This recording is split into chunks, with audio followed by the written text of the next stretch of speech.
Shalom. So we're going to look at Genesis chapter 2 and verse 9. It says, "And out of the ground made the Lord God to grow every tree that is pleasant to the sight and good for food." And there's a semicolon? A semicolon is there. So what he's talking about here is literal trees.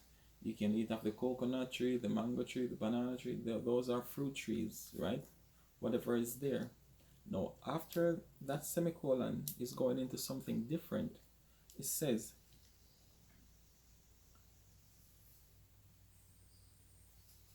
"The tree of life also in the midst of the garden, and the tree of knowledge of good and evil." Right? Now, I don't want to put a thought to you, but I want you to analyze as we're going along and see what you can come up with. Right? Because it says the tree of life is there in the midst, and the tree of knowledge, good and evil. Right? Now, what you're going to learn about wisdom is that wisdom itself is a serpent. Why is it a serpent? Because on the level of spirituality, this is where good and evil can coexist. Right? When it comes to wisdom, it's divided in two, and one side of it is good, and the opposite side of the same wisdom is evil. So the same thing that is the tree of life is the same thing that is the knowledge, good and evil. And we're going to look at some examples here, right? Let's think about what tells you thou shalt not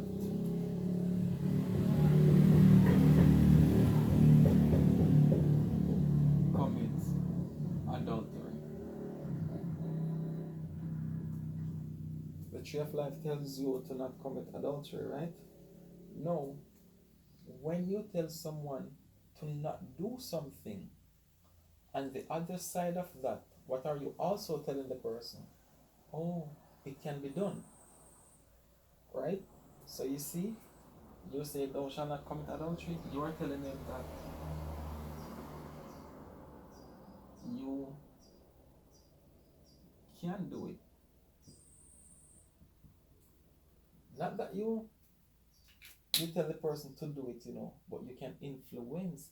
This is why when you go to chapter 3, the serpent, that Phoenician person, those African people around the Adamites at that time, they influenced Eve to look at this at another angle, right? So the same Bible that tells you not to eat pork is the same Bible that is teaching you that you can also eat it.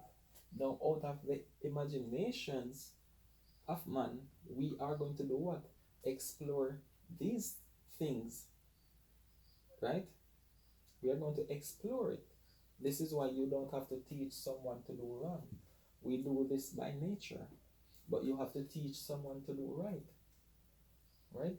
So just as the same Bible that teaches you not to kill can also teach you to kill, it's the same thing. So we're going to look at, I hope you get the point from here, so we can look at something different. I just use this example to go closer to the point, right?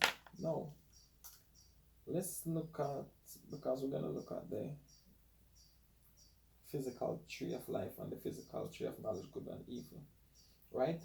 We know where the throne of wisdom is, right? So wisdom descends from the throne. Now, let's look at some aspects of it. The same moon you used to keep a Sabbath, right, is the same moon you can use to do what? Cast a spell, right? can use it for good, you can use it for evil, right?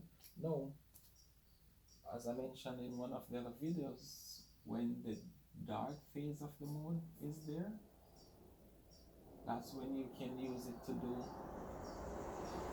deeper levels of evil, right? And for charity's sake, I'm not going to say anything on this. I'm just giving you a different angle to look at things, right? If you're humble enough to learn something outside of what you know or what you believe all these years, then, otherwise, you probably cut the video already. No, again, this is one example, right? So, when you're sailing, you use the North Star. Well, what are they feeding us? They're feeding us lies. And what do they call it? They call it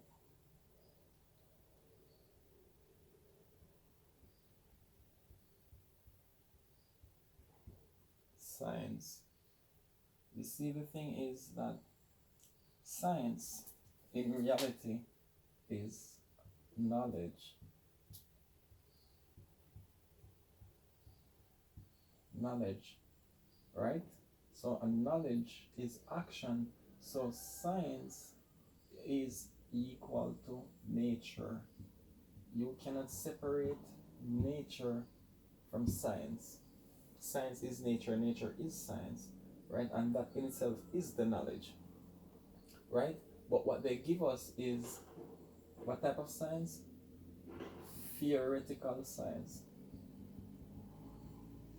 So we believe in their theories rather than actual knowledge, right?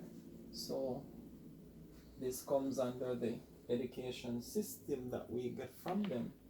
And let's go to the scriptures to see what we are eating from them. When it says Eve ate of the fruit of the garden, let's go to the book of Hosea, chapter 10 and verse 13.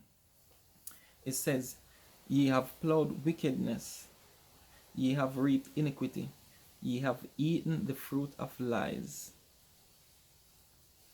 Because thou didst trust in thy way, in the multitude of thy mighty men." And we know these cultures, they are more mightier, they're mightier than us today, right? In terms of everything that we see. So we do what? We follow after the giants, right? Remember, that's what we did in Genesis chapter 6 when the Most High flooded the earth, right? This time he's not coming back with water, right? So, like I was saying here, the North Star, if you were sailing, you would need this, you would need to understand these things. It would be very important for you, right?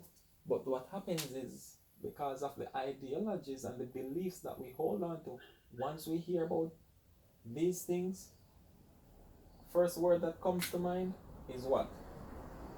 Worship. You tell someone that, oh, you use the moon to identify your Sabbath, first thing they say, you're worshiping the moon. You tell them something about the sun, you're worshiping the sun. You tell them something about the constellations, you're worshiping. Where did you guys get this ideology or belief from? Right? So that is the problem. You don't deal with the heavens anymore. You don't know what the tree of life is. Your knowledge comes from the theory of your adversary.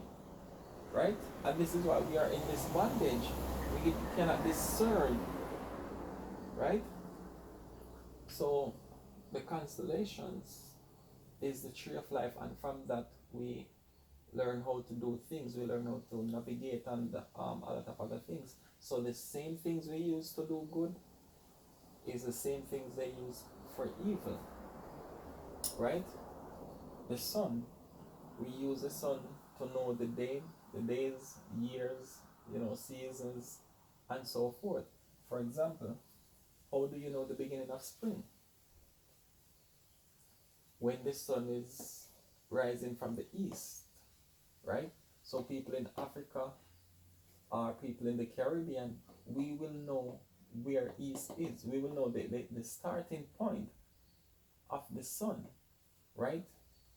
As for people who are in the north, Europe and Canada and America, those regions, right? What happens is the sun has such travel north of the east. That's when they start seeing their spring. This is why they're usually one moon or two moons behind when it comes to spring, right? No, the sun, we use the sun to tell these things when the day begins, right? The year, the seasons, as I mentioned. Now, these people, they can use the sun to charge rings, chains, whatever it is that they load. They can use the sun to recharge, right? And these things work. So don't think this is because you don't know anyone that does this, or you never heard of the experience. Do not try to put that in the category that it is unreal. All right? If it is above your knowledge, you have to be open to say, okay, it might be true, it might not be true, but not be condemning something that you have no knowledge of, right? So, like I'm saying, the same thing that is the tree of life is the same thing that is the tree of knowledge, good and evil. So at this point, I hope you guys can understand what it really is. So when he was talking about Adam in the garden, right? Because when you look up in the midst, that is what you see, constellations, right? Those things we would use for healing and so forth. That's why it says in Revelation 22 verse 2, it is used for the healing of the nations, right? That's what we were using them for, right? That's why we had astronomers back in our time. Today we have astrologers, right, feeding us their lies, right? So I hope you guys can understand that. Shalom.